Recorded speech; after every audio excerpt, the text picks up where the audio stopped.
So I may have been a little salty at the end of the last episode. Nah, dude, don't even worry about it, man. I've been wanting to tell you, bro. You should work on your sodium intake because we all love you and we're concerned. We want you to be around. That much salt will kill you. It'll get you.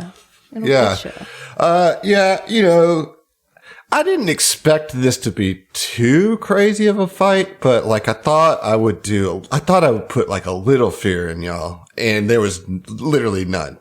Like, no, we were memeing the whole combat. I even like tried to split you up. I was like, ooh, I'm going to be clever and have two things going on at once. Whatever. It was rough, but Adam, it was a good idea. Well, what I was going to say is I apologize for being salty because sometimes it's really awesome when a group of PCs come together and they just like crush an encounter. And I think that needs to happen throughout games because they don't all have to be like nail biters. Yeah, or just like miserable, like, oh God, we're about to die. Sometimes you guys should be heroes and be powerful because like you have some pretty cool abilities, And so, who am I to get upset that Kuiper slides down a railing into battle? Who am I to get upset that Tenna morphs into the room and decides to create fire in a tight circle around my token? So dope. And not to mention the three of you marshals who were getting in there just tearing the shit up. So much so that I felt so inspired. Oh God. To give you a level up, which I meant to tell you at the end of last episode. Full disclosure, I did tell you before, but I forgot to say it on mic because I was so salty and I didn't really want to do it then, I didn't want to give you a level up. Yeah. Wanted to be mad. I didn't want to be recorded giving you a level up in case I change my mind. My saltiness loops back. We'll get to the level ups here in a second, but you did level up for that. And this as soon as you kill this monster, I did want to tell you also that it had ferocity, which means that it gets to keep fighting for another round even after you kill it. However, because of the bleed instantly killed it and negated the ferocity because it took damage at the start of its turn. So there was a little extra dig that I didn't also tell you at the end of the episode because I was salty. I like to think it did like a long Alan Rickman death from Robin Hood. Men in tights, where he like goes down and then gets back and then dies again. Hey Adam. Yeah. I just want you to know we appreciate you and you're doing great. Look, I'm good now. That episode's over. Oh, yeah. This episode. That's a pass. That was so last week, man. Yeah. It was. But thank you. It feels good to be appreciated. Thank you for telling me as much. It's nice to hear. We'll see. I think that's going to fluctuate throughout the rest of this book. That's fair. But, we'll see how it goes. That's why I think you got to tell it while you feel it because you might always feel it, So. Yeah, and that's what I appreciate about you. When this thing dies, it dissolves into a cloud of thick black smoke. And Mike, you realize that this was like an illusion of Fel. You might have already figured that out, but like you're certain of it once it disappears, that it just somehow read your thoughts and appeared as something important to you. It took a shape that would throw you off. And when it dies, it kind of loses that glamour, and you see it's just like it was a summoned horror, so it's like... Okay, so it wasn't just an illusion. I was like, pretty hard for an illusion. Yeah, so like... But it also wasn't like a thing that was in the torpedo, right? The torpedo is what's called a summoning torpedo. Oh. And if it hits hull damage, if it does hull damage, then it basically cast a summon onto your ship. We gotta get some of those for the tracer, dude. It's like, just summon a monster inside and just wreak havoc while we're doing starship combat. It's like a summoning grenade plus. Yeah, I love that. That was so. Really, the last 2 episodes were all one encounter, right? Like we transitioned from the ship combat, but they were able to hit you with that big hit and get the breach in your hull and drop this summon in on you. So I just wanted to kind of give you a behind the scenes on that because I thought it was a really cool thing, which is why I was so upset that the fight itself wasn't, more severe. But I've come to realize that it was great for you guys, and that's what's important, right? It was fun. Y'all freaking crushed that thing. And leveled up, but there's still the matter of the glitching whatever going on your ship. And you still have this hole in the side of the hull. Yeah, so what can we do about that?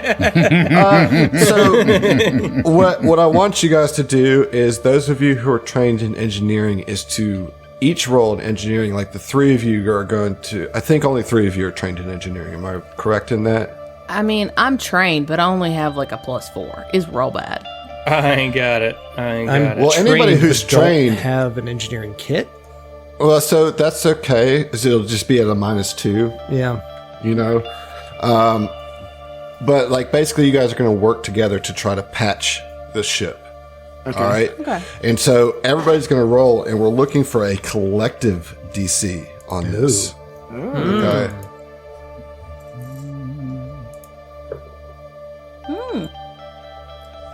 I did real good. All right. Y'all start telling me what you got here. I got a 20. Well, I got a 23, but I don't have an engineering kit, so 21. Okay. I got a 29. And you do have an engineering kit, right? Yeah. On that one. Oh. 13. Still a 13. Yeah. Still 13. Still counts towards the collective DC. And there's one more, right? The Gloombot? Yep, got a 15. And then it's after the minus, or not the... I don't have a +2 from the engineering kit, or I'm sitting at a -2. However, so 15. So 15 is your roll. Yeah, that's calculated at 15. All right. Collective DC 70, which means you all succeed. Oh, okay. Oh, what was the total? I don't know, but it's over 70. Okay. I don't know. Math is hard, but yeah. 52, 65. So you guys got 80 total. Yeah, nice. So beat it by 10. So you're able to patch it up. It's not pretty, but you're able to patch it up nonetheless, to where you can get pressure back in the cargo hold. And I like to think that it has to start by, you got to get the torpedo out, right? Yeah, you got to kick it out in the space. So Mike's got to sit there and just jam the torpedo out and then be like, we need a big slab to cauterize over it. It's actually I think that's welded. It's actually welded. It's welding. It's like cauterizing, but with metal. But with metal. Right. I'm not trained in medicine. We've all watched Mandalorian. We know how to fix this big ass hole in our ship. We got this.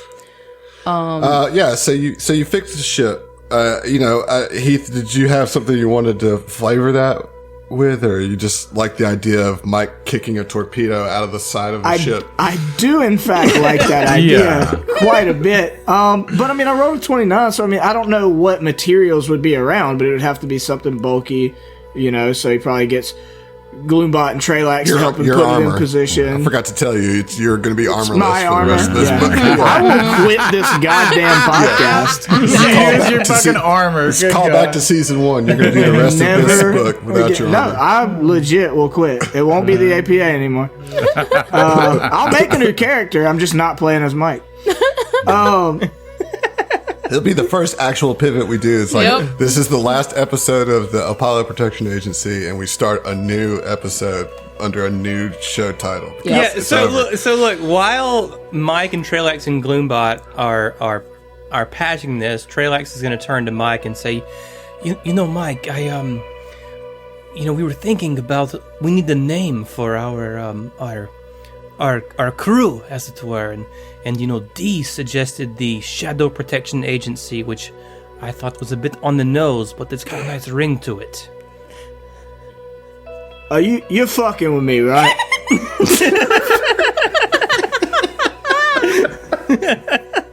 As long as I'm breathing, I'm still the APA, mate. So you don't like these suggestions? Then good thing I didn't come up with it.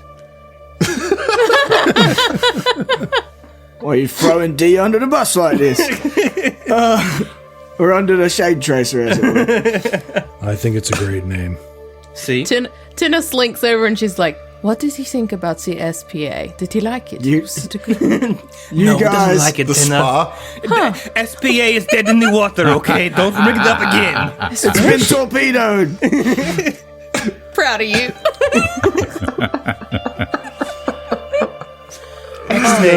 SPA. Look, I'm coming round to you folks, but we're not that cool yet. We'll get you one day, Mike. Don't you worry. After all the joking, like Mike kind of does while he's probably like in place with Treylex like welding, and while Treylex is like holding the piece up. Cauterizing, dude. Cauterizing, yeah. Cauterizing. Metal cauterizing. Yeah. Right. But he does like kind of turn to Treylex and he's like, to be honest, the start of that tussle, it kind of freaked me out. Even though whatever that thing was, it's like big and raging and steroid looking, like in an odd way, it looked like fell from my original crew. So I just wanted to apologize. I didn't have my bearings really for the first couple minutes of the fight, and I could have done better if I hadn't let that get in my head. Think nothing of it, Mike. There are strange things here on the Shadow Plane. Shadow illusions, if you will.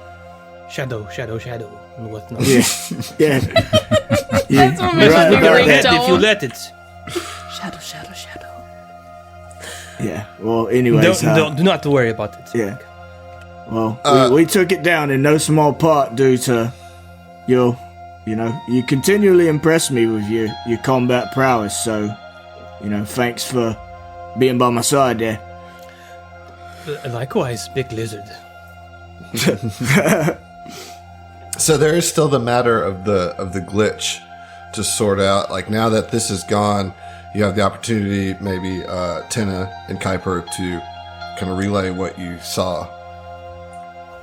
So, back in the engine room, there was a glitch that seemed to appear at the same frequency as the strange projection of the cactus up in the bridge, but I could not make heads or tails of it.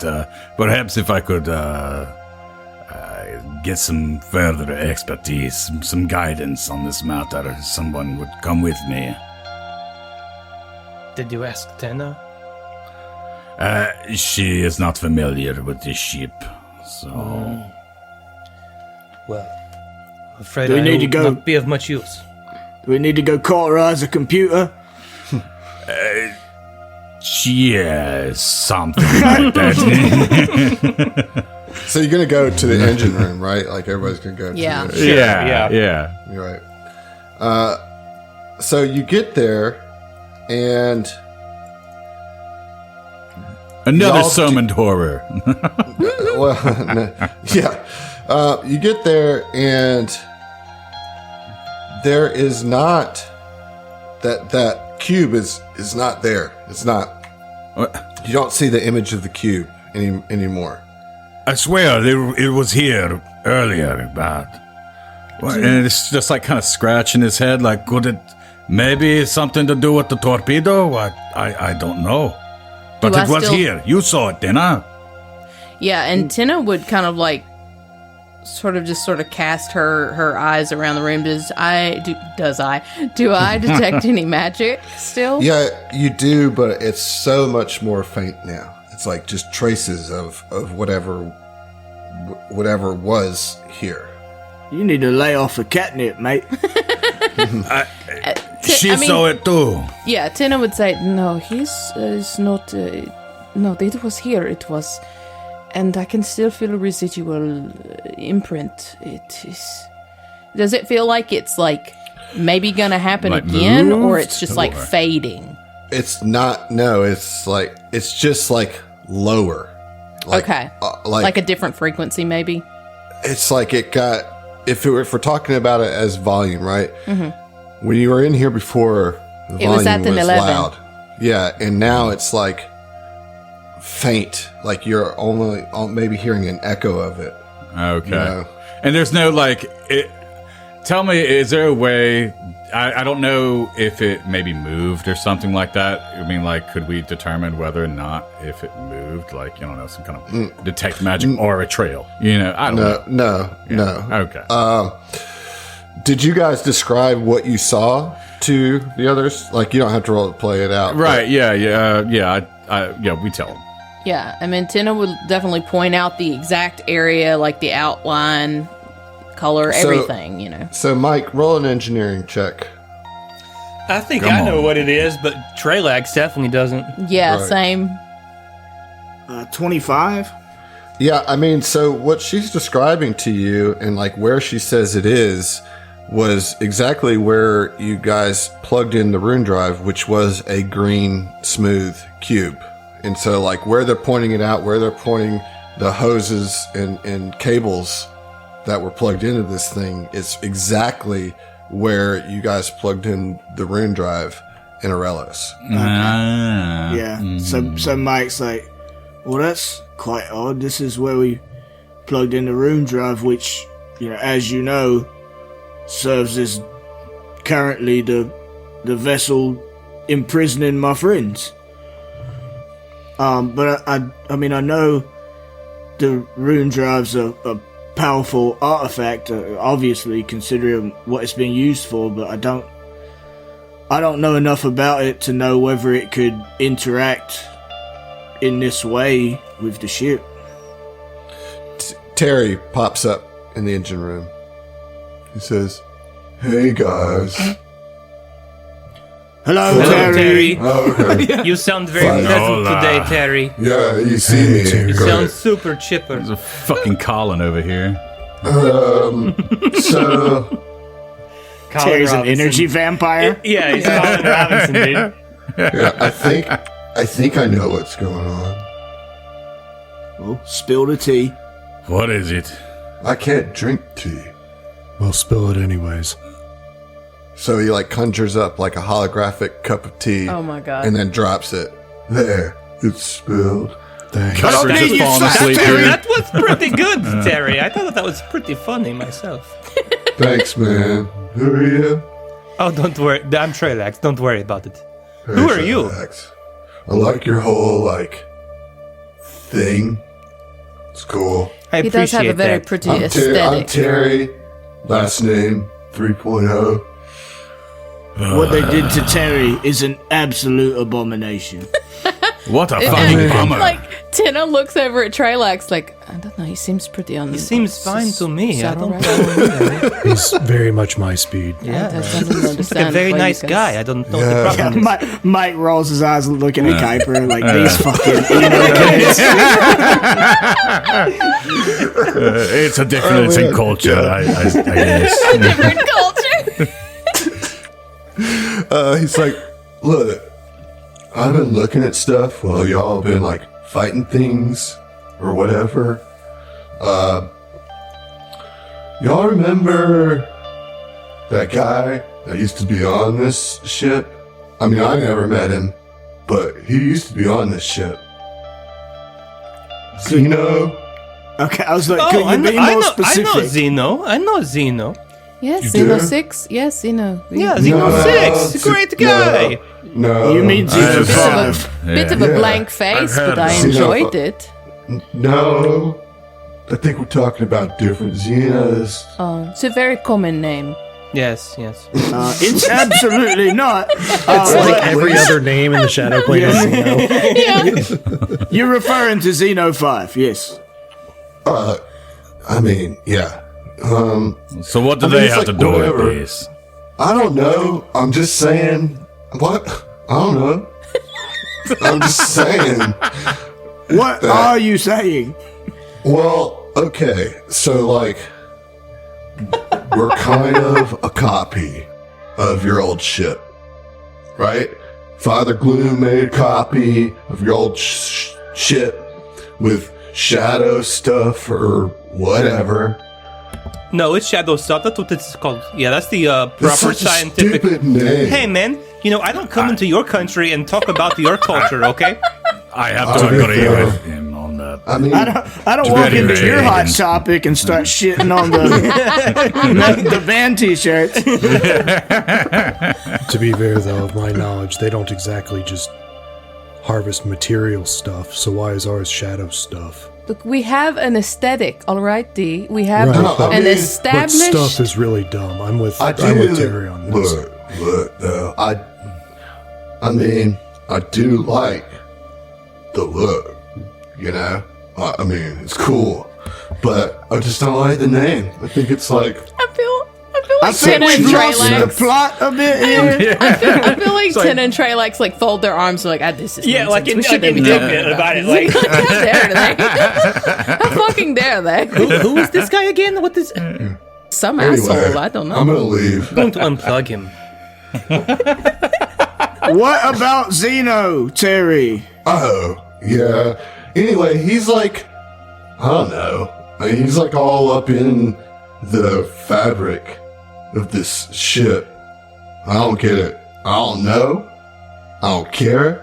But you guys are all just over here looking crazy. So I thought I would help you out and just tell you there's some weird shit on this ship that's like beyond my knowledge. And I am made of shadow stuff. So this isn't shadow stuff that I'm talking about. This Xeno stuff, not shadow stuff.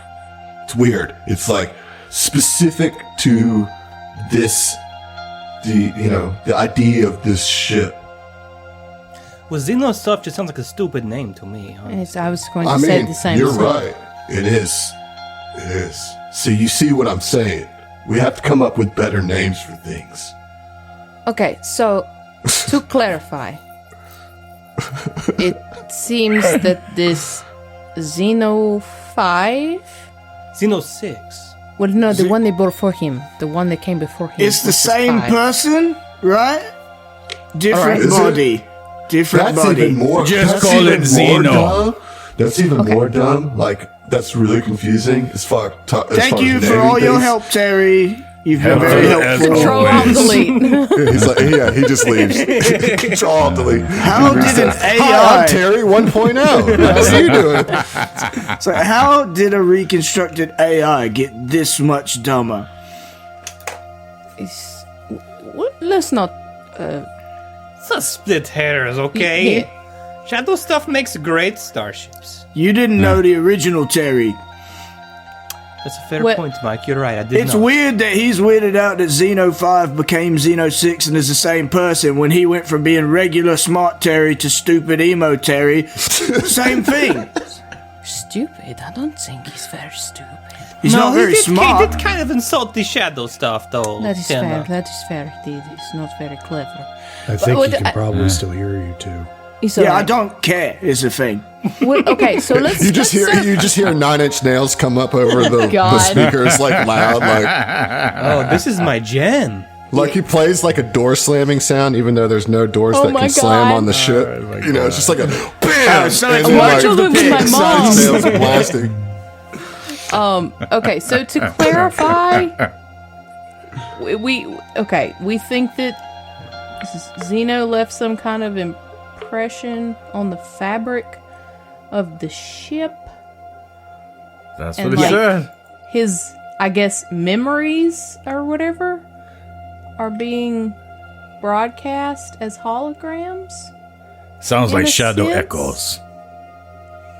This is the terminology Yeah, this that is we the correct use. terminology. Shadow Yes, You're yes. correct in your Kuiper, vernacular. of course, the master of languages, has picked up on I shadow got it. tongue. I got Got it. this. You're catching on. Your Tyler. shadow Mike tongue is just like holding the bridge of his nose like he's got a headache. Which is huge. Like, Yo, the bridge is- can we That's does. just real quick acknowledge how like the fucking shadow party, right, is so meme. It's just it catches me off guard sometimes, and I love it. Sorry.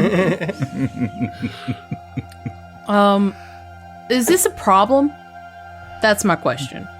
Is this whole Xeno memory hologram situation? Yeah, there's Xeno all over the ship. Is that kind of a thing? Does it get buffed out? Can we clean do we it? not just don't turn a black light on and it should be fine, right? Okay. Oh my god. Well, this whole plane is a hot topic, so there's black lights everywhere. We're in for a doozy of a day. But no, Mike says, I think, if anything, it's a positive. It's hopeful. Like, if somehow Xeno is, I don't know, influencing or has some kind of impression on the ship, like, I don't think it's a bad thing.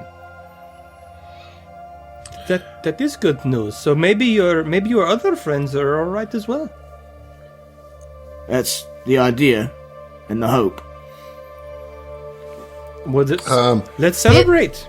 I know I did a mysticism earlier. Let's get drunk. Let's get turned, y'all. No. I mean, is there anything else that I can do to just like, okay, yes, this Xeno presence or whatever, but like, what does that mean? Can you beat a DC 85 mysticism check? Are you kidding? Yeah. Only kind of. Yeah, he is. I mean, but like, yeah, obviously but no. But the point stands. You know what I mean? Mysticism check. It's Okay, above well, our then pay never grade, mind. is what it Right. means. Never mind.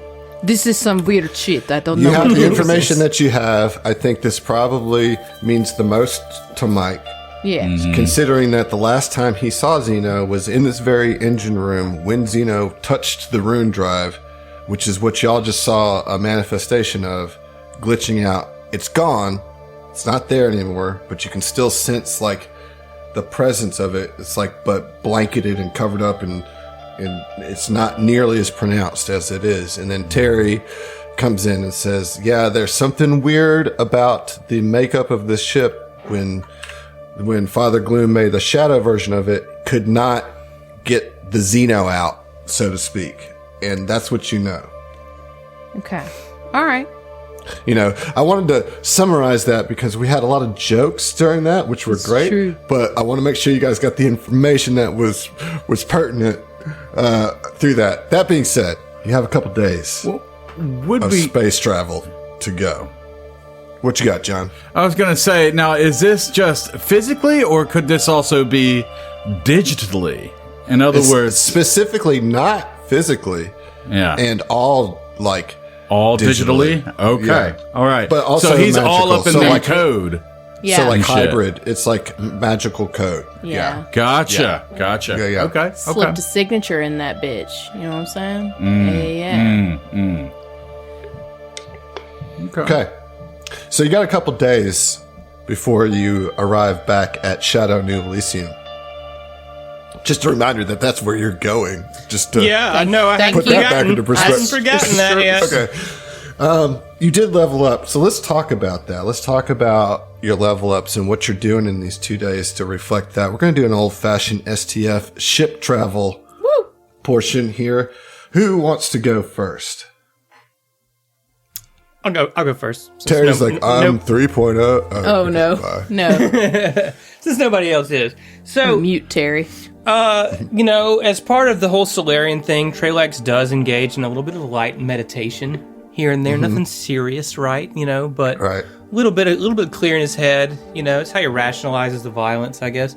But he's meditating one of these days and suddenly opens his eyes and is looks a little concerned. So he goes and finds Tenna. And I don't know what she's doing, but he just finds her at a free time. He says, "Sister, could I speak with you for a moment?" And as you kind of come in, Tenna is also like in sort of a meditative stance. Like she's sitting on the floor cross-legged, but her hands are sort of palms up in front of her. And there looks to be this purple, almost screen but in the screen you see like different flashes of different kind of realities, and all of them, like as you sort of watch over her shoulder, look to be like different scenes, like medical scenes. Like maybe she's trying to glean information from different instances of doctors or surgeons. She's just like glimpsing other realities and stuff like that. And she just kind of like waves her hand, and the screen disappears, and she says, "Of course, brother. Was I interrupting him? No. Of course, please. What's on your mind?" Well, as you know, we are getting closer and closer to our foe, this Shadow Queen, Dr. Dragant. And as we get closer to this location, I feel the forces of darkness, of graviton. As you know, the forces of light and darkness, photon, graviton, etc. There's a balance, it's a Solarian thing. Don't worry too much about it. But anyway, I feel the graviton forces pulling me stronger. They seem to be leading me in a energy sense towards our foe, and I feel these forces. I think that I can manipulate them. I don't know what it means, but I just wanted to let you know that, in fact, I certainly can tell that we are getting very, very close to our destination. And I thought that might be important. Is there any possibility that this can hurt you? That this forces, this you already control so many different aspects of these energies. Will this harm you? I don't think so. I think that I can channel it actually to harm another, if I'm being honest. I'm actually quite excited about the prospect, but I didn't want to frame it that way in case you thought it was weird or something, Tina would start smirking, like really just like one corner of her mouth kind of like quirking up, and she would say, "Brother, who are you talking to?" Yes, I suppose you are right. I do appreciate your taking my thoughts and concerns into consideration, but no. Any weapon that we can wield against this particular foe is greatly appreciated. Yes, I just hope it will be effective. I will continue to meditate on it, and we'll see what happens when we get there, huh? We have a few more, about a day or so, before we get too much closer. Give me a bit more time, but I want to show you something. I'm still working on it, but I will call you when I am closer. Yes, very good. Good talk, Tina, good talk. And she just kind of smiles and like would go back into her like sort of meditative stance, and the screen pulls up, but this time it's a little different. So mechanically, what happened is that I got a new revelation, got a new stellar revelation, and it's a graviton revelation, and it's called Blade in the Night, which is really pretty good. So as a move action, I can choose a creature within 30 feet, and as long as I'm in graviton mode, I gain a pretty nice bonus to weapon damage rolls against that creature. It's essentially like a hunter's mark or something, right? It's a Solarian hunter's mark. Anyway, it's while attuned or fully attuned, you get a bonus damage of 1, which increases at 4th level and every 4 levels after that. So that's 4 bonus damage against that target. Pretty nice little revelation for taking down the big bads. It's tasty. I like it. Yeah. Anyway, so that was the big thing. I mean, skill points or whatever, right? Like, nothing serious. Very good. Anyway, I like it. There you go. Go ahead and take an inspiration, my friend. Okay. Both of y'all.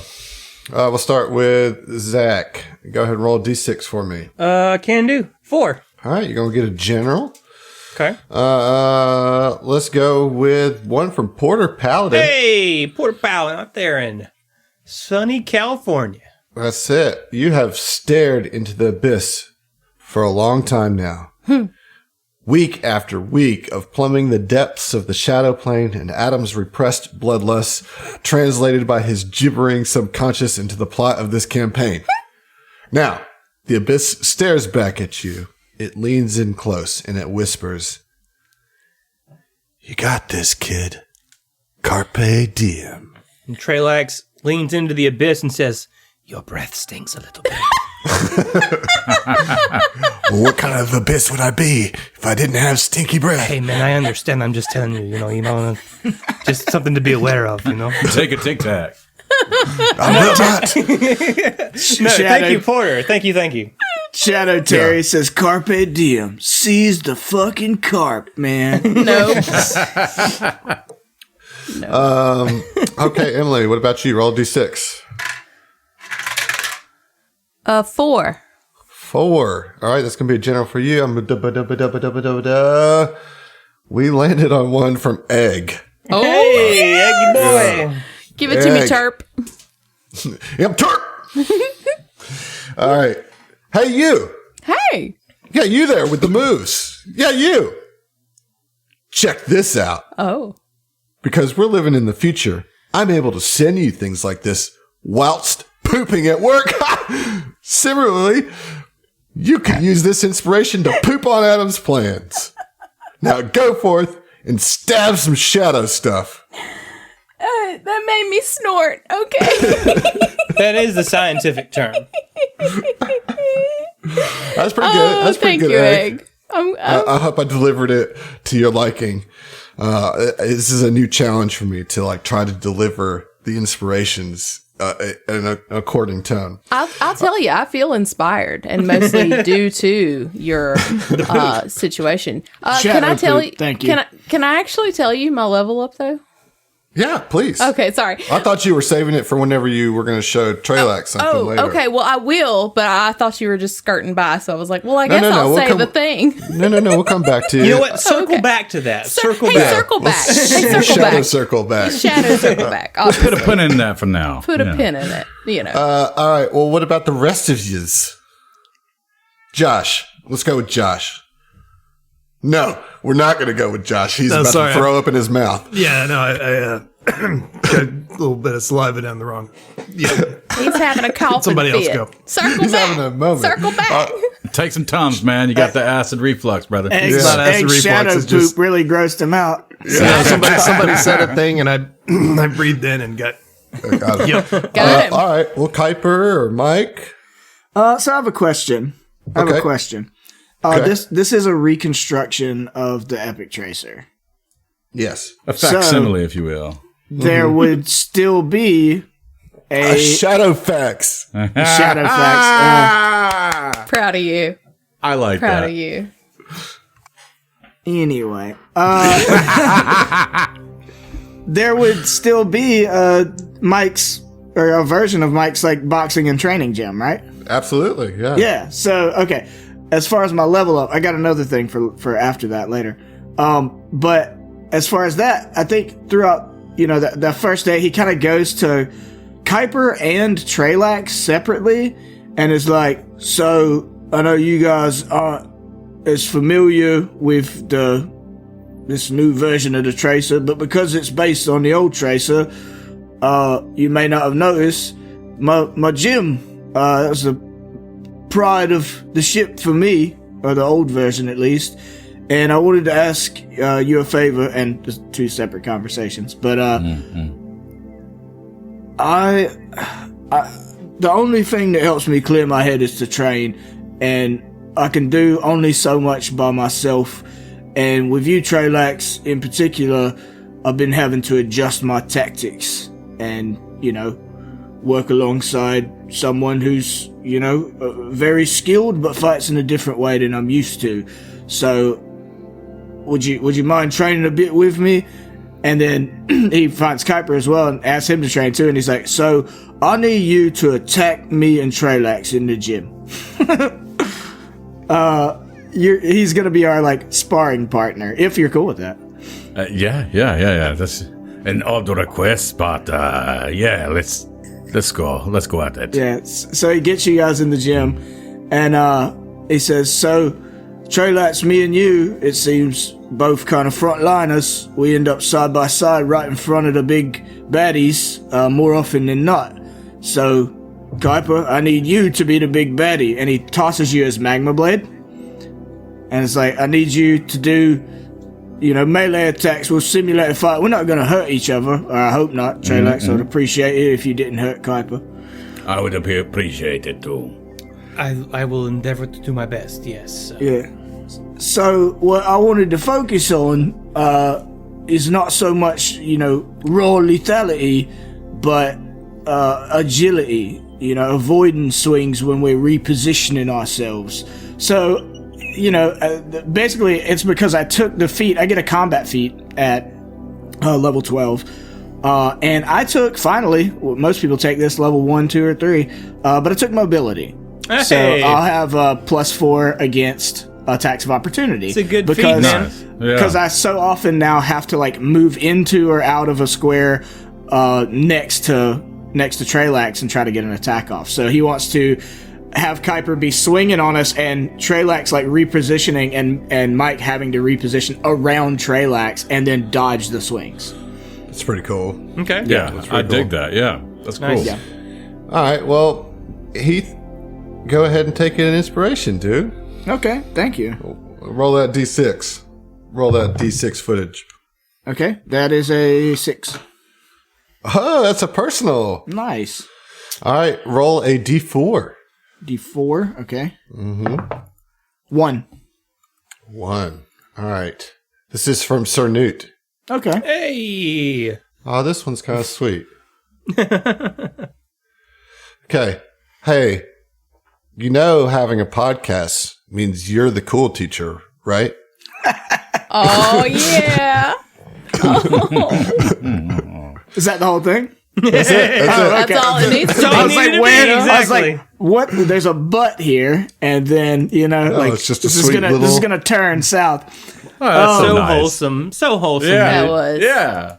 Thanks, Newt. I hope that my kiddos never learned that I'm a Yeah, podcast and same. seek it out. Well, Which is funny because, like, I work 2 jobs. At my other job, it's quite the opposite. Like, I've got a running rivalry with one of the cooks who, like, anytime I'm, like, fucking with him, he'll be like, "Hey, dude, you host a podcast. Your opinion doesn't fucking matter." that's not true. I mean, it's not, It's not. Anyways, all right. Good job, Heath. Okay, Josh, are you ready? Yeah, I've mostly recovered from that incident. I don't even know what triggered it, but maybe. But so D is just kind of exploring the ship and goes back to the cargo hold to where the torpedo had breached the hull, and is going over the his mental logs of what happened or of how that torpedo breached, right? The actual structure, the way that it pierced, the angle that it hit, and is going to ingrain that into his he doesn't have muscles, so can't have muscle memory, but ingrain that into his, I guess, just memory. That's how he's going to fire his weapon from now on. Because I've picked the heavy onslaught gear boost for him. Ooh. Oh, shit. Ooh. What does that do? I love So gear on a boost so hit much. with a heavy weapon, you reduce the enemy DR by the listed amount, which would be 5. So basically pierces through a bit of the DR, or can punch through hardened targets. Yeah, that's pretty good, dude. That's pretty good. Reduce that DR. Nothing major RP for him though, because he's just kind of, you'll see him randomly staring at a wall somewhere on the ship. I want to punch you so bad. and like just conversing with Terry for a moment, but of literally nothing of consequence.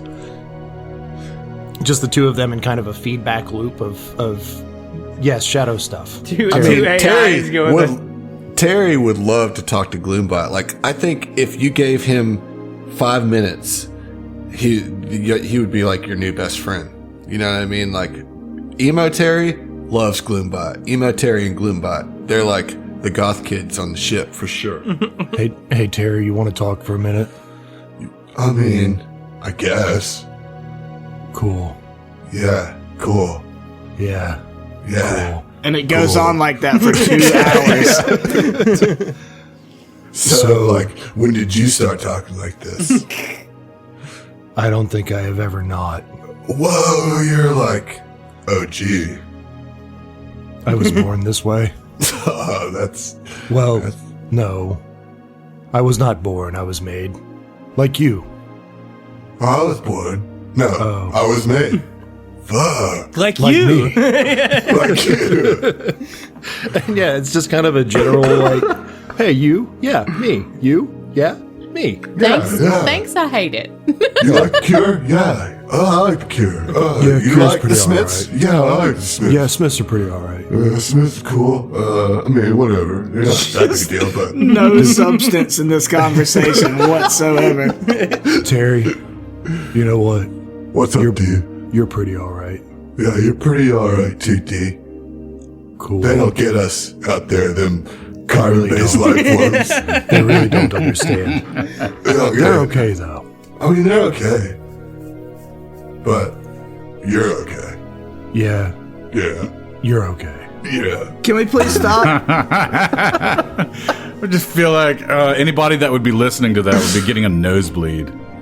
Yeah, well, and that's the thing. It's, 2 machines. We have to one weld your sentient nose machine shut. and another one that's, like, basically sentient, having a full-on, like, cyclical conversation, They get Josh, stuck in loops. It's okay. They don't It's mean not. to. my It's not God. though. It's not you managed to okay. eke out that inspiration because that was good. That was Eke good. it I out. like it. Go ahead and Yeah. take it. It's kind of great because it stops Terry from fucking talking to me. So Gloombot's staring at a wall, just assuming that that's where Terry's coming from. Yep. You know what I mean? And like Terry's just talking through like a speaker in the wall. So every time you walk by him, Gloombot's just sitting there like, yeah, me too. Yeah, you? Yeah, me too. I hate it. All right, so what I need You a love D20? it, Emily. I love it. A D6. D6. 3. Okay, it's going to be a general. So I do the old kind of random scroll here. Boom. Okay. Hey, we got another one from Sir Newt. Nice. Whosoever holds this inspiration, if they be worthy, shall possess the power of Thor. Oh, From Sir Newt. that's pretty handy. cool. Pretty impressive. That's pretty that's- cool. That's cool. It's all all right. right, I guess. Does that count? It's okay. Does that count as like I like the second one the best. nope? You mean Get the out. worst one? Uninstall. it's not good. Uninstall. No, uninstall. Terry Weldy. definitely likes I mean the Terry. best because he's like got to be too cool. You know what I'm saying? He's got to Yeah. be a hipster. He's got It's to be like contrary. underrated. Like all the other ones are like Ragnarok. Pff, give me a break. You know what I mean? Like too neon, right? Terry, I'm sorry. What? Friendship over. Well, what's your favorite Thor? Ragnarok. You suck. You suck. What a poser. Cool. It's pretty cool. Cool. Pretty cool. Oh my God. That's pretty cool. All right. You're all right. Gloombot would flip his bangs if he had them. You know what I mean? We install him some bands over the Just 2 some, like, days. black Made out of cords. bones. Yeah. Just black cords. We yeah. cauterize some bangs onto him. I think it'd be welding. God. Yeah, What that Alright. too. It's like cauterizing for flesh. I mean, it's Yeah. like Attach them cauterizing to for some metal steel. bits and weld them on. Yeah, that's Kuiper. It's the joke. Oh, no. Yeah. So Kuiper has been busy for the first day. So he's going to spend some time actually looking over his data pad and reading the advanced CQB fundamentals. And what this translates into is his new operative exploit, Stunning Shot, which allows me to stun a creature as one of my debilitating tricks. And if it fails, of course, I can only do it once per creature. And that'll make a creature stunned for 1 round, which is phenomenal. I mean, like, stun is a great condition. And but also, over that first day, he's gonna go ahead and review the patchwork for the ship where the hull was breached. And he's going to be reading the Starship Operations Manual, along with doing a deep dive over the code of the ship while reading Programming with Operatives. This will translate into a big skill dump into computers and engineering. You put all your ranks divided into those 2 skills? Correct. That's a pretty big, significant skill boost right there. Yeah, so it's going to put both of them at plus 18. Wow. Yeah, because he's been kind of like trying to fill a gap, and he's been very rusty at it, and so he's been wanting to go ahead and try to fill that knowledge gap. Gotcha. But during this time, he's feeling an odd sensation as we near the asteroid that seemed to be just more and more present, more and more often. And he's going to seek out Mike, old Titanium Mike. He is getting kind of old, isn't he? Yeah. I mean, he was kind of old when we started. Yeah. I mean, the scales aren't as vibrant anymore. They've taken quite a beating, They already weren't, but okay. And he's just gonna, I guess, just pull him off to the side or find out wherever he is. He's probably in the gym, of course, because he's a gym rat. Jim Lizard, but yeah. Yeah, Jim Lizard. Yeah, there we go. And anyway, he's gonna say, Mike, do you have a minute? Yeah. What's going on, Kuiper? And he's kind of like scratching the back of his neck. He's feeling a little uncomfortable about this, particularly since like all the events that have happened recently. He and Mike haven't really talked in a minute, And anyway, it's just I need to confide in something with you. Have you been feeling any odd sensations? I can feel this pool. It feels like the pool of this corruption. But I believe it has something to do with us approaching this asteroid. Have you felt any urges or a pull or compulsion? Mike, I feel like Mike was hitting the bag when you walked in, and while you were talking was still like lightly hitting the bag, and then he drops his hands and turns and looks directly at Kuiper and says, yeah, I don't know, it's tough for me to suss out this kind of stuff, but to answer your question simply, I'd say, yeah, whatever this corruption is, I mean, we've been dealing with it, to some degree for a while. But yeah, since we've been on the way to Shadow New Elysium, and he rolls his eyes, I've felt pulls, and it feels like multiple, like different ways or directions, and I mean, first, like this, I mean, like, I've got to save my people, right? And, like, I try to keep it in the background. I know what I've got to do. That's my mission, kind of single-minded in that way. But there are times over the last couple of days where it's almost hit like desperation point, like I gotta get to them like as quick as we can. It feels like we're in a race and we're losing, and I don't like to fucking lose,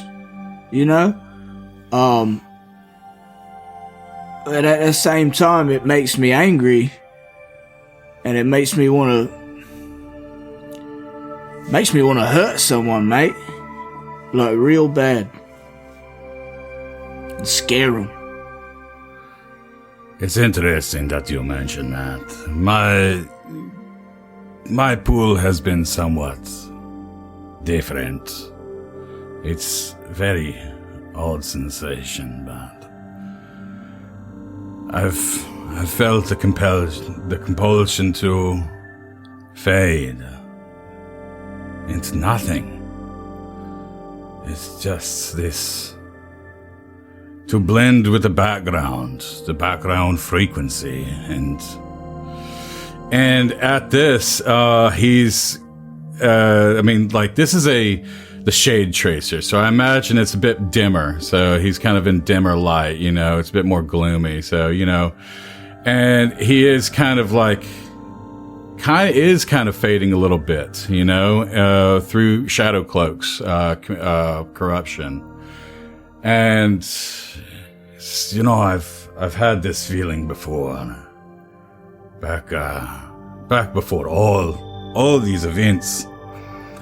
I don't know if I told you about this, but, I used to be a soldier back in the army of the Viscarium.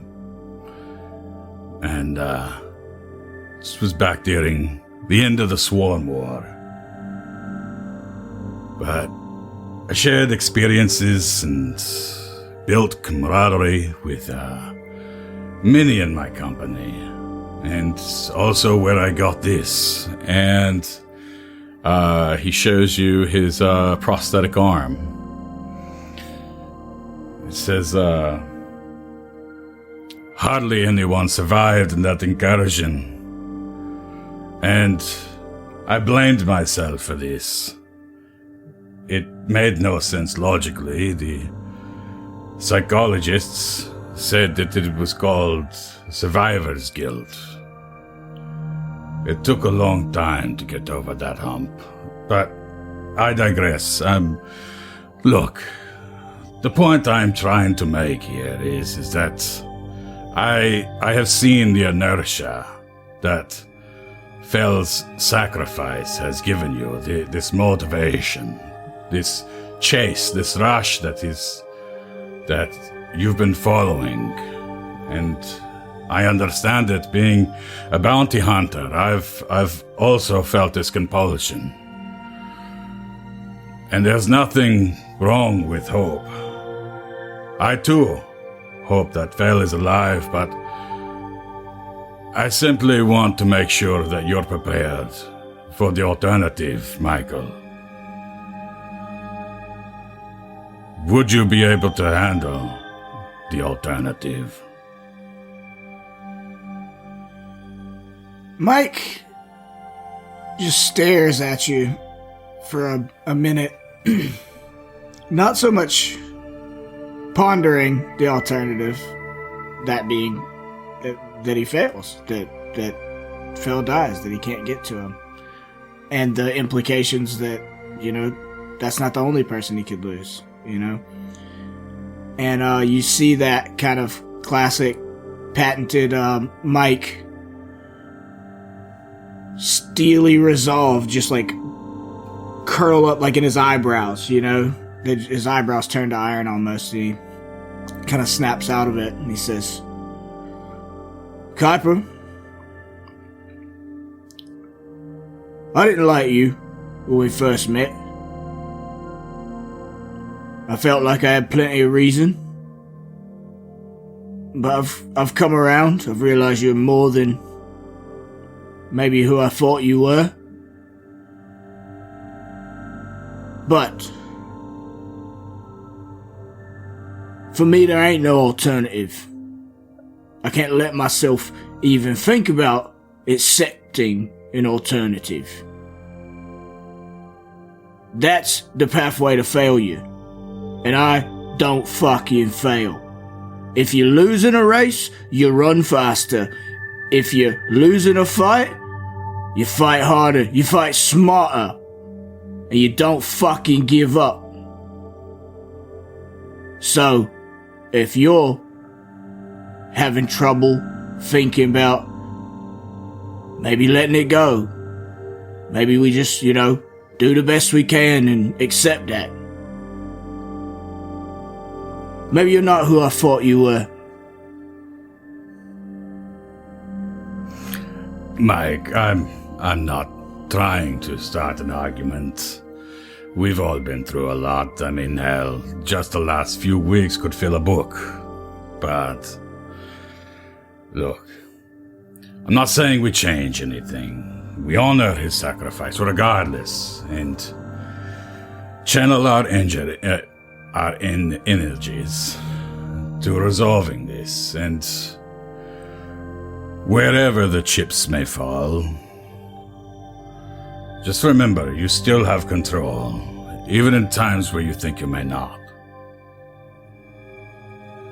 Yeah, I mean, I'll try to toughen my resolve every step of the way, and that's what I keep trying to do. And he puts a boxing gloved hand on your shoulder and says, but what I need from you is to not be thinking about the alternatives. All our friends, all the people we came here with are gone. But that's temporary. They're still alive, so they ain't really gone. And I need you to have my back and to toughen your resolve as well. And keep racing that race and fighting that fight with me. Keep the hope alive, mate. That's all we got. The harder the conflict, the more glorious the triumph. So, I'm with you. Nods at you, starts hitting the bag again. And Kuiper's going to go ahead and walk out. All right, dude. Great stuff. John, take inspiration. I've already given you one, Heath, but that was good. Thank you. So roll that D6, John. That is a 3. All right, this one's from Jason Laptop. All right. Yeah, what up, Jason? The laptop himself. Shoot for the moon. If you miss, you'll land among the stars, where you will continue floating and hoping and praying that someone will save your ass.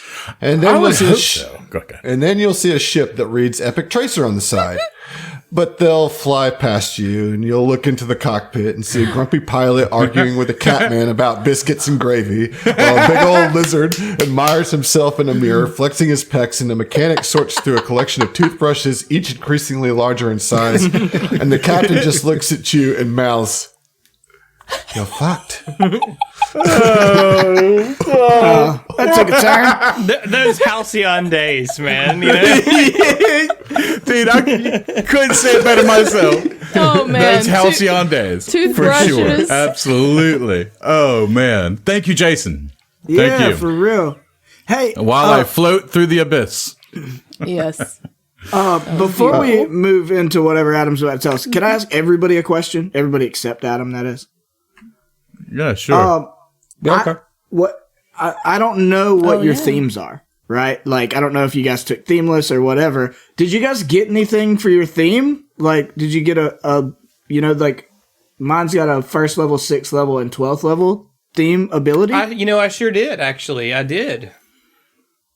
Everybody should. Yeah, I didn't even realize. Yeah. Oh, holy crap. Let me try Because it was like passive on my sheet. Yeah. Yeah. Trailex is a mercenary theme, so I got squad leader. Extremely skilled at coordinating with your squad, both because of your tactical efficiency and because of the respective command. If you're able to attempt a check in question, you automatically succeed at a skill check to aid another. So, what's fun about that is because I built Mike prior to the athlete theme coming out. Mike is also a mercenary. Oh, nice. So now 2 members of our party, any skill they can aid in, they automatically succeed. Wow. Yeah. Dope. As long as another squad member or other longtime allies, such as a fellow PC. So right. It's got to be in the group pretty much. Yeah. But who else would we be aiding? Right. Not Dr. Gargant. That's for damn sure. Oh, come on. No, Fuck that she's the bitch. worst. That's great, though. Like, all those auto aids are going to be very useful. Yeah. No kidding. I'm pretty sure Gloombot is a mercenary too. No, you're an ace pilot. Yeah. Ace pilot. Yeah, That what's didn't yours? have a rank until piloting until this level. Good lord. I wanted that dex bonus. What can I say? Fair enough. Well, what did you get for your level 12 for Ace Pilot? I got Need for Speed, which says speeding in a vehicle gives you a heady rush, and you can easily handle operating vehicles at high velocities that might send lesser pilots spinning out of control. That's cool. So reduce any penalties to piloting checks you make when on a vehicle by 1. Take the double maneuver action during a vehicle chase, reduce penalties. So it's all piloting based stuff. Yeah. As a whole. You're an ace pilot. An Sounds ace like it'd be pilot really good on a that different just learned to character. fly. Yep. It would be. But he also just like developed that update or installed that firmware, Which makes or what have you. sense. So Yeah. Well, we just had a Starship Combat, but you did not fly. But you watched really carefully. That's how- As Treylax Treylax performed fucked up. badly, yeah. Fucked up. yeah, You're like, he I learned could what not to do. I think That's I gonna could be- do better than that. That's going to be useful when we all get individual ships in a combat, Yeah. maybe in Devastation Arc, and can make a Megazord. you Dude, know? I want to make a Megazord so bad, I do dude. too, man. I do Oh too. my god, man. What about Tenna? What's your theme? So did Kuiper say his already? No, I haven't. Say but you can yours go ahead. because mine's Okay, going to sure. tie into my last little thing. So Okay. All right. Sounds good. So mine, can anybody guess what my theme is? Slinky It's Cat. Bounty Hunter. It's Bounty Hunter. Yeah, that's Slinky So- Cat. Yeah. For my level 12, it's called Relentless. It says, you never seem to get tired, even when working longer and harder than everyone else in pursuit of your mark. Some of your targets might even refer to you as a tireless ghost or an all-seeing hunter. You can walk or be otherwise active for 12 hours instead of 8 before needing to attempt constitution checks for a forced march. And you can hustle for 2 hours a day during overland travel instead of 1 hour. Reduce the penalty for following tracks using survival while moving at double speed to -10. So, forced marches, woo! I There mean, you go. player-wise, it's neat. Like, mechanically, yeah. Yeah. never gonna come up, They're dude. never gonna come up, dude. I mean, it's cute though. Okay, well, let's go to the second conversation with Treylax and Tenna, because you mentioned you wanted to see him again, right? Yeah. So I imagine that Tenna has kind of like set up in I don't know. This is a big enough ship. Some room, like either a cargo hold or the smuggler's compartment. I don't know. Somewhere that's just like a room that nobody else is necessarily going to come into. But Treylax knows where she is. So when he makes his way to said room, we'll say the cargo hold for shits and gigs. He like the door, I imagine, goes and opens, and you see these like splits in reality kind of dotting all over the room. And they're like these kind of like, I don't know, maybe a foot wide sort of cracks. And inside of these cracks, you see different scenes. Like one looks like it's full of fire, and the other looks like it's full of like an endless sea. And then there's one that's nothing but clouds and storms, and then another that looks like it's in a cave or something. And on one side of the room is a blinding white light pouring out of this crack. And on the opposite side of the room, on the floor, Tenna is standing on top of what looks to be a black, undulating crack, like the darkest, blackest void of anti-color almost that you can see is sort of slowly pooling out of this crack, and she's standing on top of it. And as Treylax enters the room, he feels the cold. Like it is so cold in this room, and it seems like it's emanating from that black crack. And that one of these things that happens here is Tenna in her 12th level, her theme, which is Death Touched, she gets inured to the grave. Your body, always somewhat cool to the touch despite how much clothing you wear, becomes resistant even to extreme cold. You gain cold resistance equal to your level, or if you already have greater cold resistance, you can take it half. Increases by your by an amount equal to half your level. Sorry, I butchered that. But the other thing that kind of takes place is you see Tenna's eyes sort of glowing with her purpley black light. And she notices you come in and she waves her hands and all of the cracks sort of close up. And she walks over to you and she says, I think I may have figured out a way to take care of either the doctor or her minion if this Strix is with her.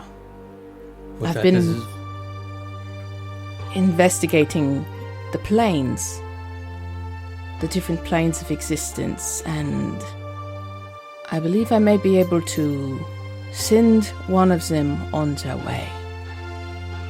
Really? You're not in this conversation. You're not in this conversation. Yeah, Tenna looks over and says, get out, you're not my brother. He was hiding on top of the refrigerator. Yeah, that's what it was. He was just like and he just perched- slinky cats out of the room. Cats out of the room. just like a cat. But no, I normally keep my spells close to my chest, but this, I'm pretty, oh God, I really hope it plays out. But yeah, I took another 4th level spell. I took Dismissal. Okay. Which is the spell We'll See Ya. It's the spell We'll See Ya. It's basically I get to yeet one extraplanar creature. I get to force it back to its home plane. There's a 20% chance that it will send the target to a random plane other than its own. That's even better. Yeah. But, I mean, kind of based on what we know that a Strix isn't native to the Shadow Plane, so it's got to go somewhere other than here. And we know, based on Zeno's conversations with us, that Gregant was originally a human.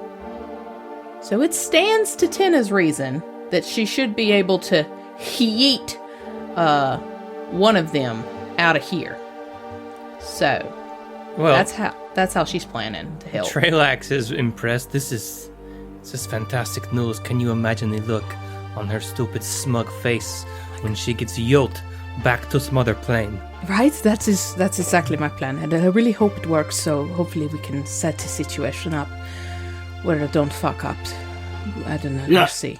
I can't wait to see it. You're not in this conversation. This is for adults only. And she hangs Why'd the you sign. have this conversation in my gym? Oh, I didn't realize this was the same place. You know who you sound like right there, dude? Oh boy. The female vampire from What We Do in the Shadows. Yeah, was- yeah. I will take that as a compliment. It's a really good Nadja impression. Nausea. My favorite character in that show. Love Anyway, Trelax approves. He's very excited for you. And so you're progressing very rapidly with your extra planar abilities. It's a lot of fun. I can see so many possibilities. Yes, and- I imagine that would be exhausting for me. And the other thing is, I pretty much dumped all of my remaining skill points into medicine. Just trying to prepare. Yeah. To save some lives. Nice. Can I say it's also nice to see Tenna excited about something, period, after what's been going on, but also just something that isn't Zon-Kuthon. Yeah, in fact, decidedly again, opposite of Zon-Kuthon. Not fully. I mean, she's sort of leaning into the fact of her death touch sense, which comes from the negative energy plane. But I mean, she's just trying to find another outlet. So, It's positive. Yeah, Yeah, positive yeah, influences positive. here. That's nice. Yeah. That's nice. That's sweet. That's sweet. it's so sweet. It's wholesome. It's super wholesome. Wholesome Zon-Kuthon worshiper. Yep. Yeah. Wholesome You just- Kuthites, man. You just needed a couple people in the party who weren't from the Hot Topic plane, right? yes. Change So- your life. Just to clarify, Tenna is actively no longer a follower of Zon-Kuthon. Like, she has sort of renounced that. She stepped away Facebook from official, huh? that. Yeah, Facebook official. That's kind of a big deal. Yeah, I don't know if I actually made that aggressively clear, but after sort of finding out that, Zonnie K basically lied, she ain't really into it, Yeah, she no feels doubt. a little used. Religious status is complicated. A whole bunch of her family got murdered. Religion is that'll do complicated. it. It's complicated. Yes, exactly. So yeah. Fantastic jobs with the level ups, everybody. Really, that was great. Here's the bad news. You guys are approaching Dr. Gargant's asteroid, and the first night that you go to sleep, you're tormented by horrible nightmares. Some of you have nightmares of being strapped to an altar of solid shadow while a winged humanoid figure stands over you. This ritual reaches a climax as, with high-pitched cries and shrieks, and the winged figure plunges a wicked-looking dagger into the dreamer's chest, causing you to suddenly awake with sharp pain. Most of you have that dream on the first night. I need everybody to roll against corruption. Oh no. Yeah, so that's a will save. Are you serial? Are you so serial right now? So if Gloombot wasn't sleeping, I ain't kicking around. Get out. I heard you, Josh, and I don't care. I need a will save. okay, I was just wondering. But I appreciate it. I'm double checking. Okay. Is this Will. a charm or compulsion effect? No. Corruption. It's a affliction, right? It's a curse, yeah. Yeah. 19. Okay, you all right? Nice. Ooh, 22. I also got a You all right? 22. You all right? 23. Good. Jenna. 12. Okay, you can use a resolve to resist, or you can take your first gift in manifestation. I use a resolve. All right, so you use resolve. So you feel this winged figure, and I'm going to go ahead and say that it looks like a Strix. Kind of figured that one. I Right, wasn't gonna assume, but I was assuming. Yeah. But you wake up and you shake it off, and you're like, no, I will not be fooled again, and all that, and you resolve yourself against this corruption. Everybody else passes with their own willpower there. On the second night, you're even closer, and I'm sure you continue to have nightmares, but Mike, you specifically, with this image of the rune drive and the memories of Xeno coming to the surface, and you have this nightmare of being back at Aurelos at the moment that Xeno touched the rune drive on the old Epic Tracer and evaporated. And in your nightmare, it's way more horrific. Like in reality, he just kind of peacefully drifted off into nothingness. And he screams as if he's literally being pulled apart atom by atom, molecule by molecule. You hear screams and you're tossing and turning through the night. And we're going to cut. And I need everybody to do the didgeridoo sounds. Oh. Okay. All right.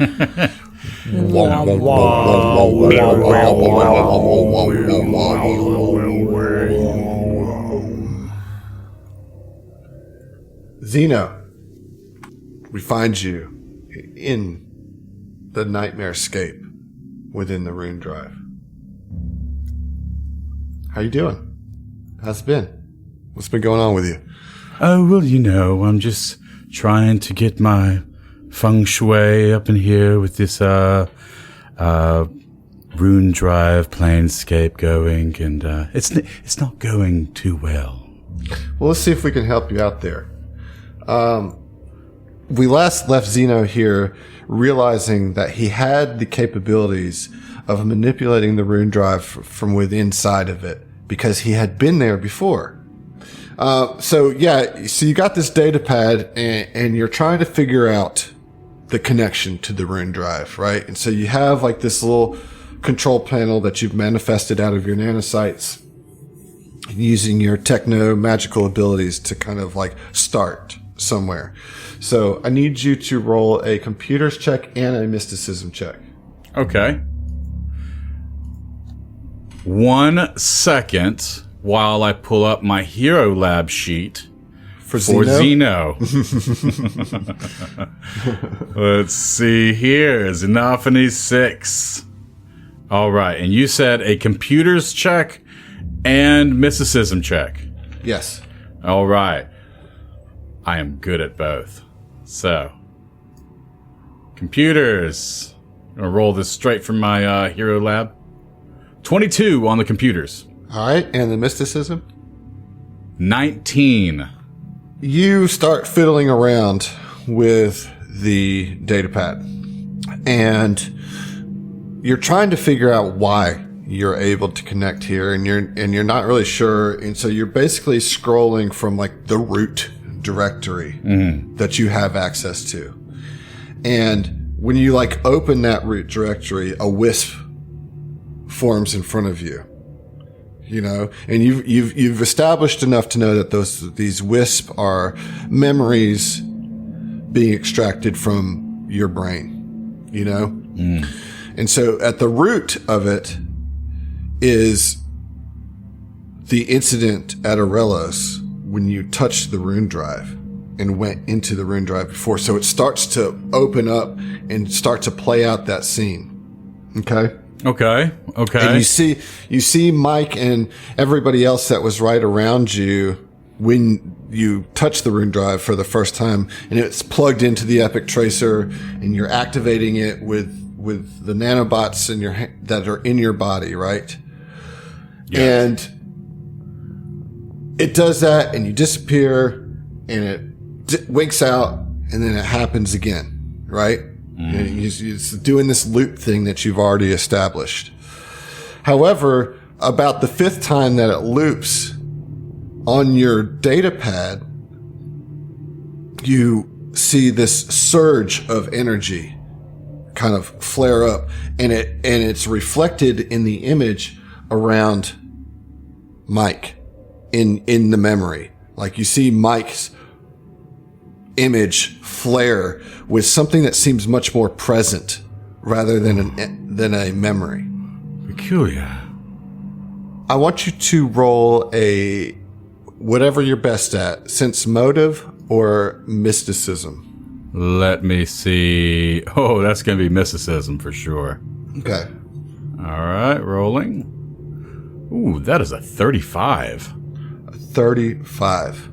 Okay, so with that 35, you recall, if you remember when you were using the rune drive with Tenna and Mordrin, that there was an instance where you guys were able to penetrate into Ziva's dream space because she was in Dr. Gugant's nightmare space, and you guys went to the lab while she was there. You remember that?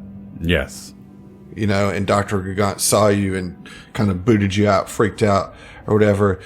You get the sense that this pulse around Mike has a similar wavelength and thread to that.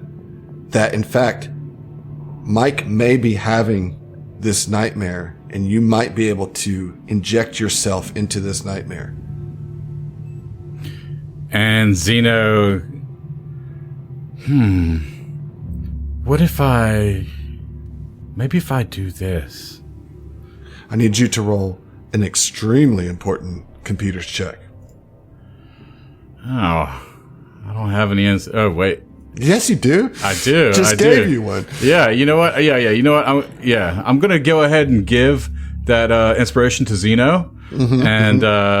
So let's see here.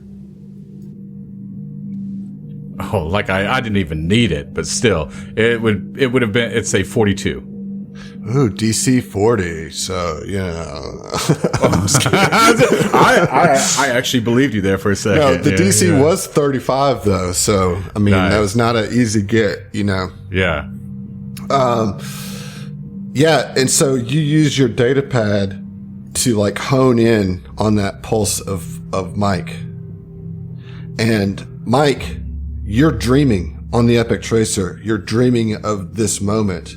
And all of a sudden, Zeno looks at you and all of his disappearing stops. Everything freezes in time. And you see in your dream, Zeno looking directly at you in your nightmare.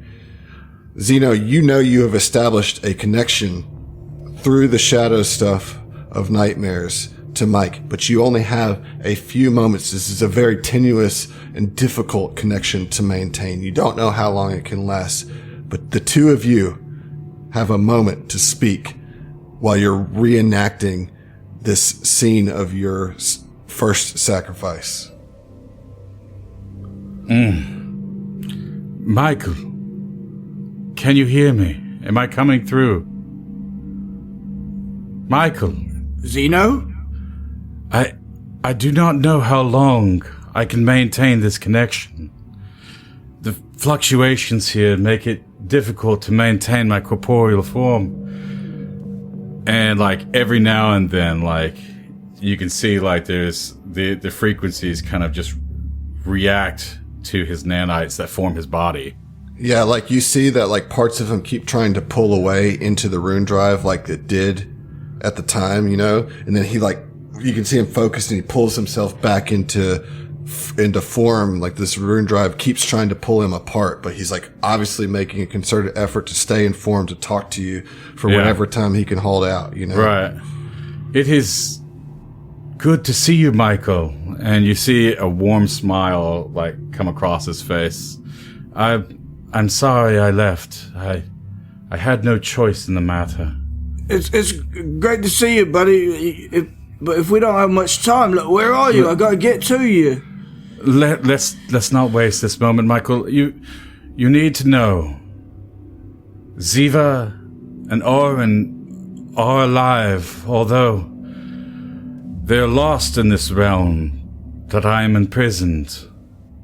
I intend to find them, as part of this is my fault, but I need your help, Michael. I don't know any specifics, but I believe there to be a source to the power that keeps us imprisoned and empowers our captor, Mordrin. Look for a device that generates a high yield of corruption, Michael. Destroy it, disrupt its frequency, and you will weaken Mordrin. How do I find it? I'm not tuned into the magics and stuff like you are. I don't know how longer I can handle how long I can hold this, Michael. But you'll have to find that out. Work with your team. All right, mate. We'll find you. Don't worry. Mike's coming. Mike's coming. I think it should end like that. No, I think it should end just like that. That's fucking awesome. Yeah. Yeah. And so, the connection is disrupted, and actually, Zeno, you hear Mordrin kind of cackle out of the darkness. Oh, you've got some fight in you yet, don't you? It won't do you any good. Nice. And y'all wake up the next day. Mike, with this experience, I mean, you talk to him, you know that he's alive. And he assured you that Orin and Ziva are alive, and you'd been told that they were trapped in a rune drive, but you didn't know. But now you have this, I can't imagine how much this empowers your motivation even further. Yeah, no, absolutely. I mean, does he sleep beyond that? Does he wake up in the morning, or is it he wakes up from the stream in the middle of the night? That's relative in space, I guess. Right. I mean, you wake up with a long night's rest, but once you're awake, you can't go back to sleep. Obviously, you're amped. You know, right. As soon as that he wakes up from that, he says, he talks to Terry, who I'm assuming is literally just staring everywhere. at him, just looming over him right now. Is he waking up? No, I would. Don't make me fight Terry, dog. No, but he gets up and he just calls out to Terry. He's like, Terry, wake up everyone. Have them assemble in the lounge. We gotta have a talk. And he wants to wake everybody up, like emergency meeting. Okay, everybody's awake. Yeah. Emergency meeting called. Tin and We all Treylax, gather in the same room. Tin and Treylax have matching pajamas on. That's canon. That's adorable. But they're like Nightmare Before Christmas pajamas. Yeah. I just feel like black with like little pencil like pinstripes, you know? Like purple. Treylax is wearing like Jack Skellington pajamas, and Tenna's wearing the Corpse Bride pajamas. You know. Yeah, of course.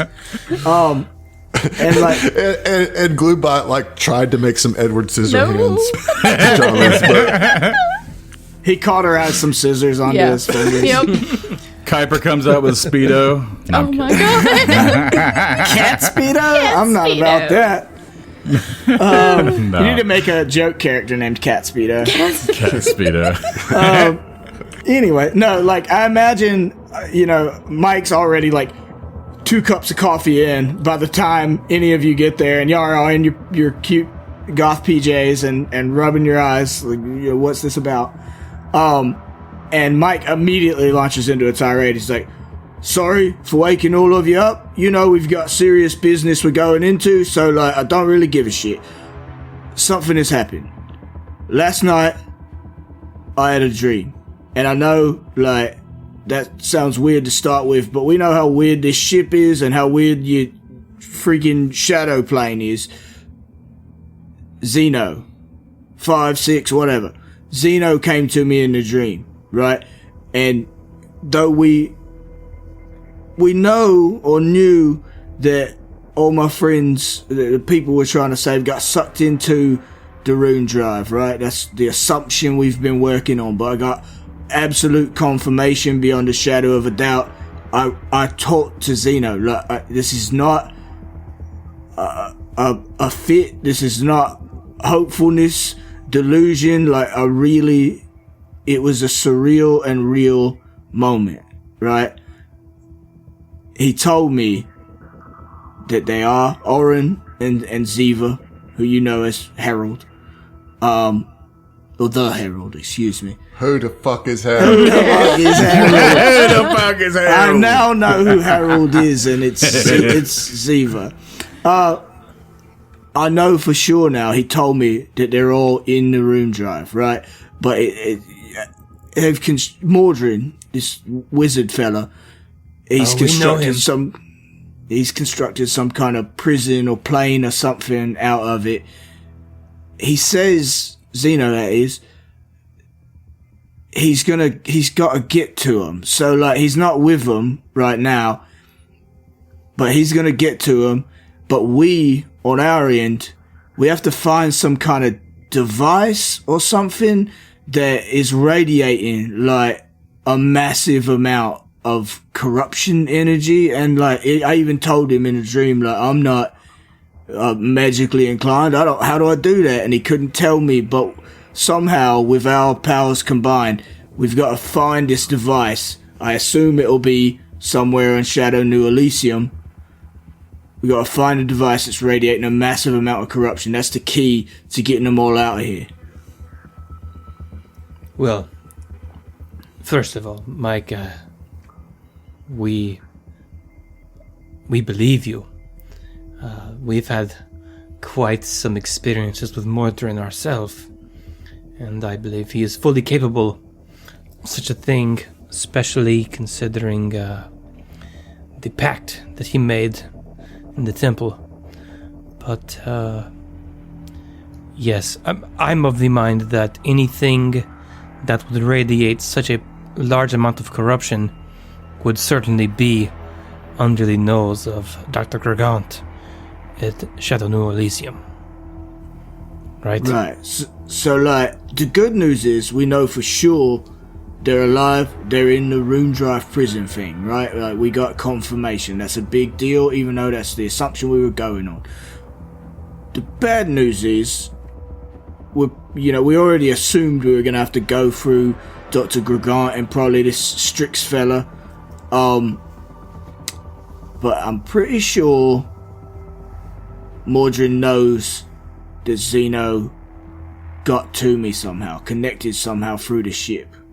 So we gotta be on guard for Mordrin as well. Considering, I believe we have all been having nightmares as we get closer to this Shadow New Elysium, I can only assume that Gregant and as is, they seem to be in the same boat that Mordrin knew, even before your interaction with this dream Zeno. I can only assume that they all know that we are on our way. This certainly seems the case. But that being said, Mike, and she would take kind of like a gulp a little bit, like she's dreading having this conversation with you. How do you know that it was Zeno? As someone who has been tricked on multiple occasions by these dreams, how do you know that it was your friend? Well, to be frank, in a purely intellectual sense, I fucking don't.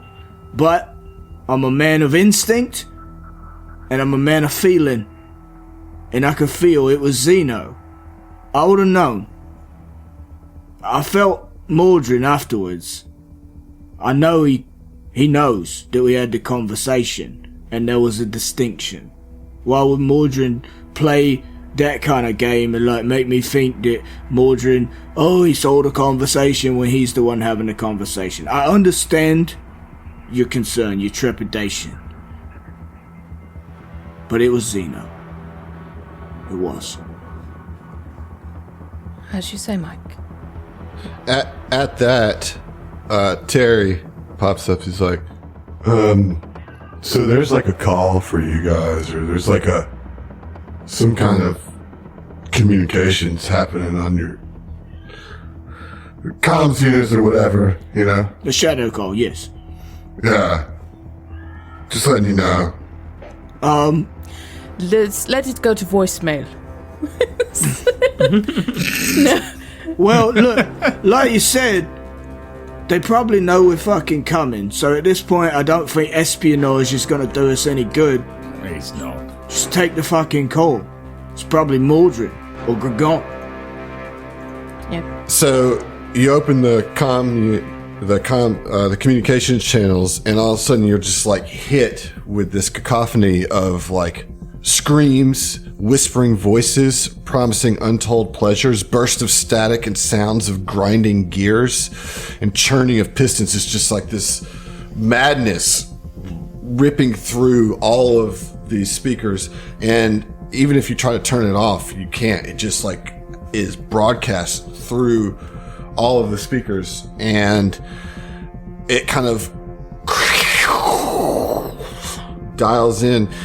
And meanwhile, you're moving closer and closer to the asteroid, and you can see the dark shape of the asteroid in the distance, but you can't make out any details. You can just see pretty much like darkness on darkness, but you can start to see the very edges of this asteroid. But something about the edges look strange to you, but you can't really focus on that, because as this signal kind of comes down and coalesces, you start to hear a voice coming out of the noise, and it says to you, "You hold such uncompromising adherence to your sense of self when I can shred your consciousness and reveal this as unimaginable to your sleeping eyes. Why do you get in the way of your own liberation? You're getting closer and closer and closer to the asteroid. And there's a red hue starting to take shape to the edges of this asteroid. Let me purify you from the slavery stitched in your flesh. And as you get closer, the light of some distant stars start to reveal the details of this asteroid. And you become sickened and horrified at what you see out your view window. And the voice continues. Let me show you and give you ultimate freedom. And then you can see the asteroid. But it's not an asteroid. Where the asteroid was, you see this gigantic, titanic human heart floating incongruously in space. The asteroid is covered in an actual heart. And you are approaching it. And we'll see you. Wait. The heart of Darkness. Shadow heart. Headed for a time break. Okay, I'm sorry, I'm done. Shadow Heart of Darkness. Well, we're here, folks.